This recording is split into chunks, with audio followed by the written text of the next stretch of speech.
Welcome to our deep dive, and today we're going to be looking at some excerpts from The Giver, Lois Lowry's classic novel, Yeah. that drops us right into this world that, at first glance, seems like a utopia. But as we dig a little deeper, we'll see how Lowry uses this seemingly perfect society to raise some really thought-provoking questions about, you know, just like the world around us. Yeah, and it's fascinating to me how even a fictional world like this can hold a mirror up to our own reality, Yeah. It makes us think about, the choices that we make as individuals and as a society. Yeah, makes you wonder, would we trade our freedom for comfort? Mhm. In The Giver, the community has eliminated things like pain, suffering, even choice. They call it sameness.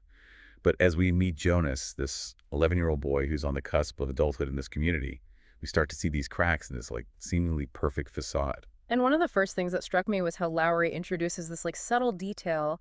Jonas and this new child named Gabriel, they both have pale eyes. It's such a small thing, Yeah. but it hints at this deeper connection, something that will become really significant later on. Yeah, it's a Yeah. little clue, Yeah. a breadcrumb trail. And it makes you wonder, what's the significance of these pale eyes?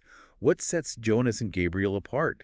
And as we follow Jonas, we see him going through these volunteer hours. And it kind of makes you think, are these really just about helping out? Or are they a way for the elders to observe the children and slot them into these predetermined roles? Yeah, it really raises questions about how we guide young people in our own world. Are we truly nurturing their individual potential? Or are we perhaps subconsciously, pushing them towards certain paths Hmm. just based on these societal expectations? That's such a good point. And it's so interesting how Lowry contrasts this very controlled system with these glimpses we get of Jonas's family life.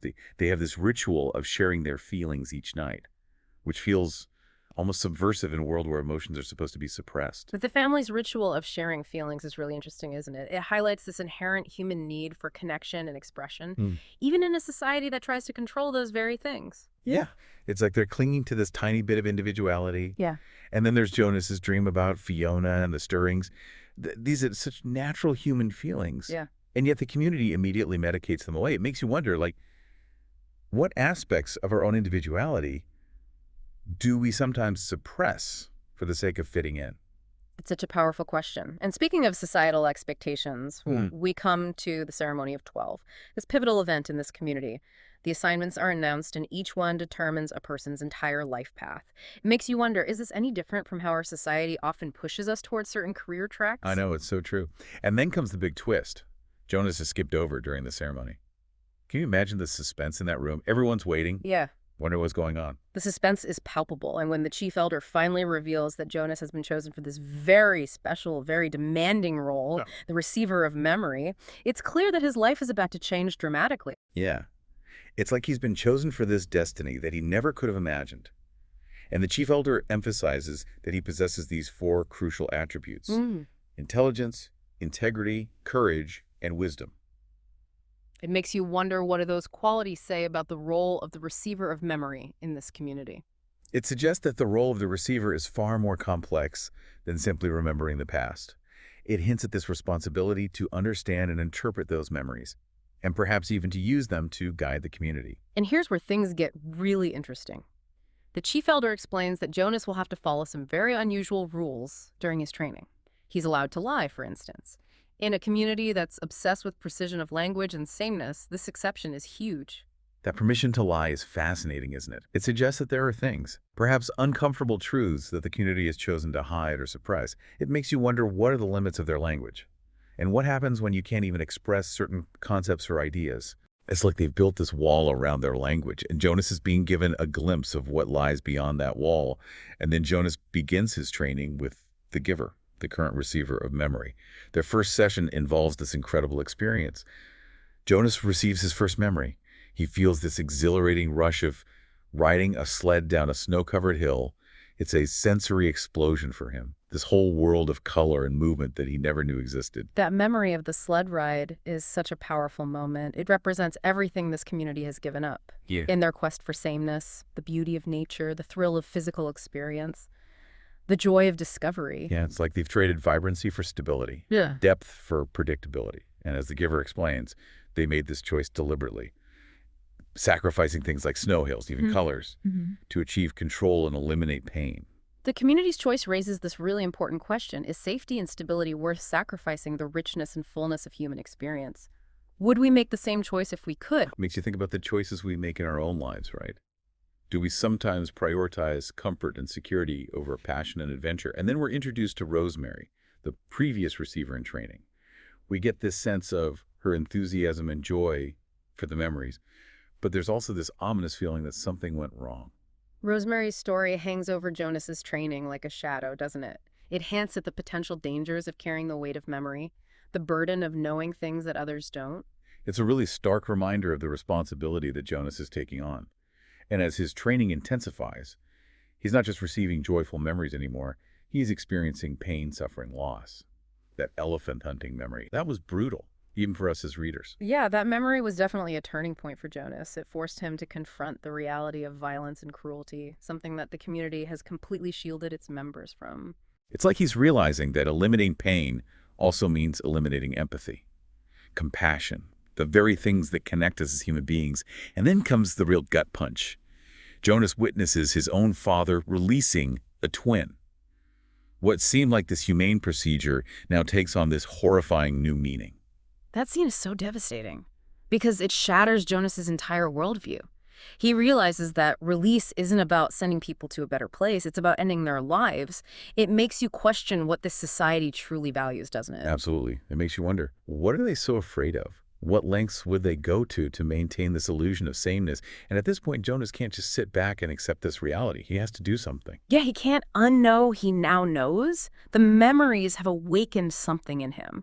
A sense of responsibility, a yearning for something more. And that's when he and the Giver hatch this incredibly risky plan to escape the community, hoping to return the memories to the people and break the hold of sameness. It's a bold plan, but it raises so many questions.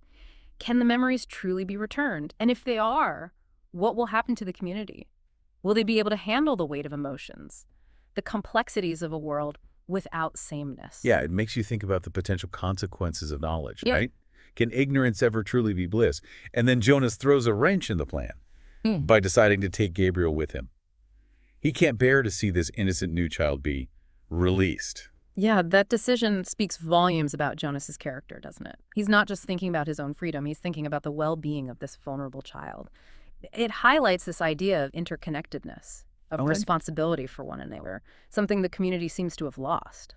And their escape is fraught with danger. Uh-huh. Jonas is exhausted, hungry, constantly looking over his shoulder. The community has shielded him from hardship, but it's also robbed him of resilience and resourcefulness. He's forced to learn these skills on the fly, with the stakes incredibly high. It's like he's experiencing the full weight of human existence for the first time. The beauty and the danger, the joy and the sorrow, the freedom and the responsibility. And it's fascinating how Jonas uses the memories to help them survive. He transmits memories of coals to Gabriel when the surge planes are near, masking their body heat. It's such a clever tactic. But it also highlights how precious and fragile those memories are. The memories become both a weapon and a shield for Jonas, a way to navigate this new world he's entered. It makes you wonder, what memories would we cling to if we were in Jonas's position? What would give us strength and guidance? As they journey further from the community, Jonas starts leaving the memories behind, hoping to spark change from within. It's a slow, subtle process.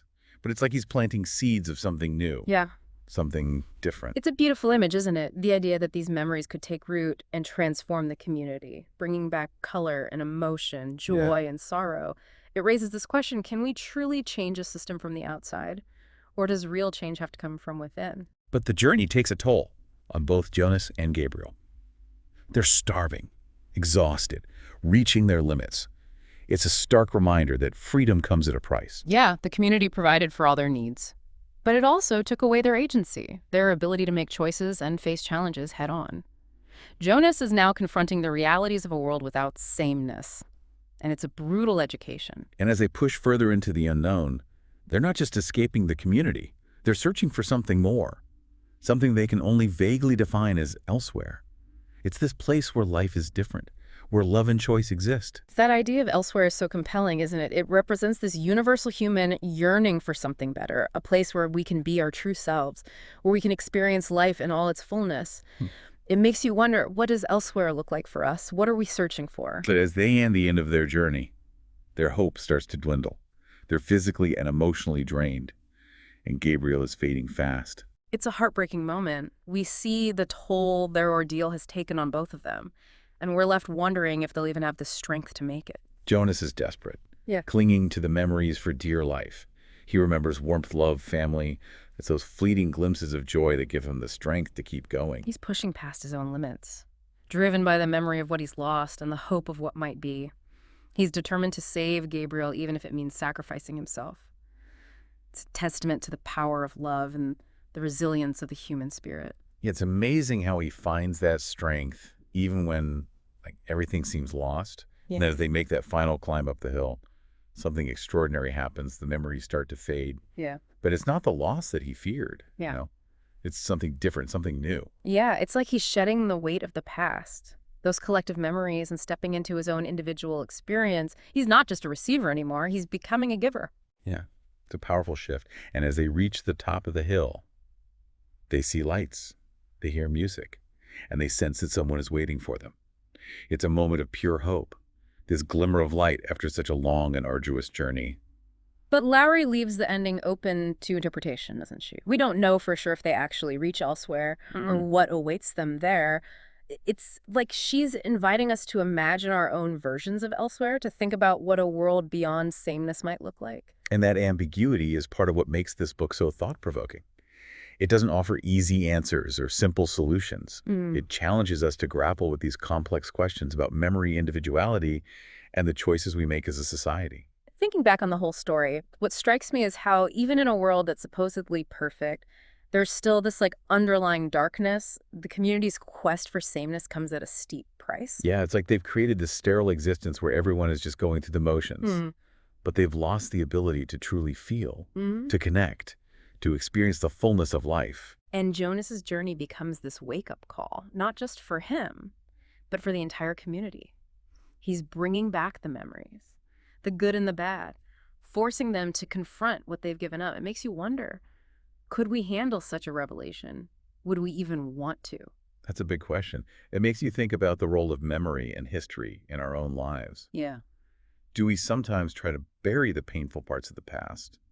And if so, what are we losing in the process? Yeah, it's something worth pondering, isn't it? The idea that maybe true progress, true understanding, comes from embracing the full spectrum of human experience, even the difficult parts. The Giver really makes you think about what it means to be human. Yeah. It's not just about comfort and safety. It's about feeling. It's about connecting. It's about remembering. And it's about making choices, even if those choices are difficult or painful.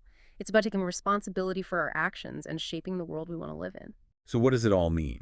For me, The Giver is a reminder that even in a world that seems dark or hopeless, there's always a glimmer of light, a spark of hope. And even the smallest actions can have a ripple effect, creating change that we might not even be able to imagine.